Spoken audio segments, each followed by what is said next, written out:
Hi guys, and welcome back to my channel. This is not my usual setup, as you can see. I'm at my sister's house in her beauty office, so I thought I'd film it in here. And today I want to talk to you about the impacts of social media, including bullying, harassment, trolls, cyber stalking, all that kind of important stuff that we need to discuss on social media. And I just want to talk about the benefits of social media for me and from my autistic perspective, and also what to do if you are being bullied, cyber stalked, harassed, or if you feel that you're being bullied via messages or something. So yeah, I just thought I'd talk about it from my own perspective and tell you kind of what I feel about social media from my own. So let's get into it. Social media for me has been nothing but a positive benefit. It's really made me feel good about myself. It's helped me open up my social media communication. It's helped me to get my story of living with autism out there, and it's helped me to make some really great friends who have become family. It's really helped me to understand who I am as a person and not let the label define me or diagnosis define me.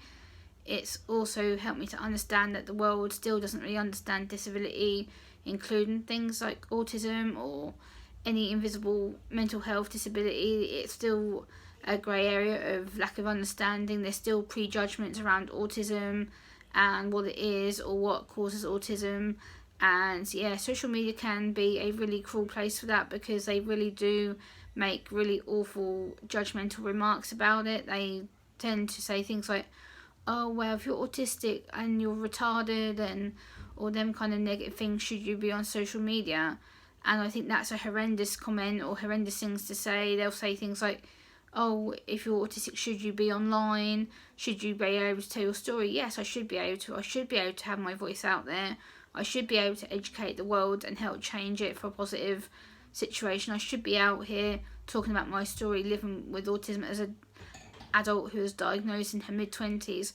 I should be able to understand the world from my perspective, and social media can be a really confusing, hard, isolating place when you're autistic, because you don't know the right way to communicate with people, which can cause trouble, or autistic people can be dragged into situations which don't really affect them or get manipulated by people. So again, social media can be very, very dangerous when it comes to being online.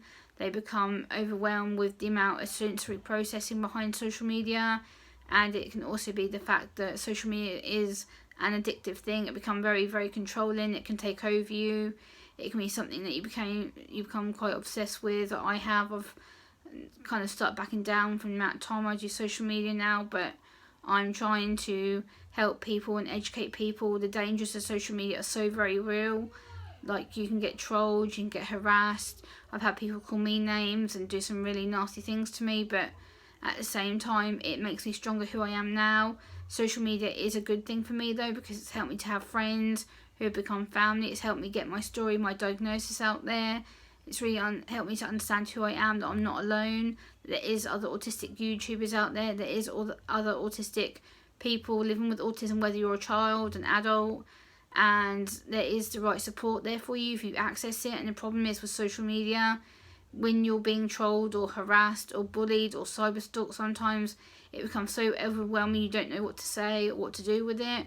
And again, that can lead to severe mental health problems, anxiety, depression, suicidal tendencies, things like that. So you have to be very, very careful with the impact of your words, what you say to people. And the problem is, again, if you don't know what to say, then you shouldn't really be saying it on social media if you wouldn't say it to family, friends at home.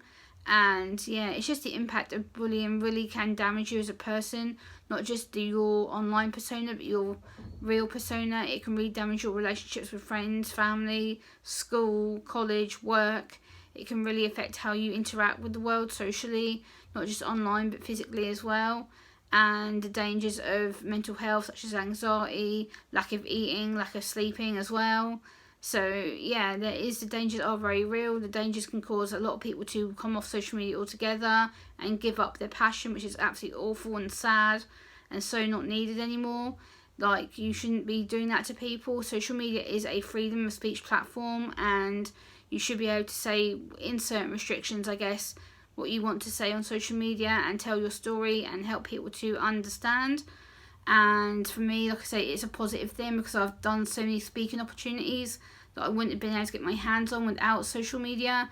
Social media has been a beneficial asset for me, and I don't think without social media I would get as many speaking opportunities or places to be if I didn't have my Twitter, my Facebook, my social media to interact with the world socially, and it's really made a massive difference to me. But again, I have been trolled, I have been harassed on YouTube and Twitter, and I've had to block people, but it is the way that you deal with it, that you perceive it, and I have been overwhelmed by it. I'm not going to lie, I have been very, very overwhelmed by it, but I've been lucky that a lot of people online and my family support me with that. They help me deal with it when it needs to be dealt with, and I've got a great team of people who support me in the local community area, in my local hometown, that support me and they deal with that with me. I'm actually working on a social media project right now with my local mental health trust, who are going to be doing a social media guide to help keep people with LD, mental health and autism safe online. So that's a very, very early stage project which we're working together on. I'm looking forward to being part of the team to establish that. I will attach a website to help you go through the process if you think you're being bullied and what to do and how to react to it. If you feel you're being bullied, cyberstalked, harassed, and the best ways to go about dealing with that. So I hope this video you've enjoyed. Please give it a like, please comment, please share, and please subscribe to my channel for more content. Until next time, thanks for watching. Bye.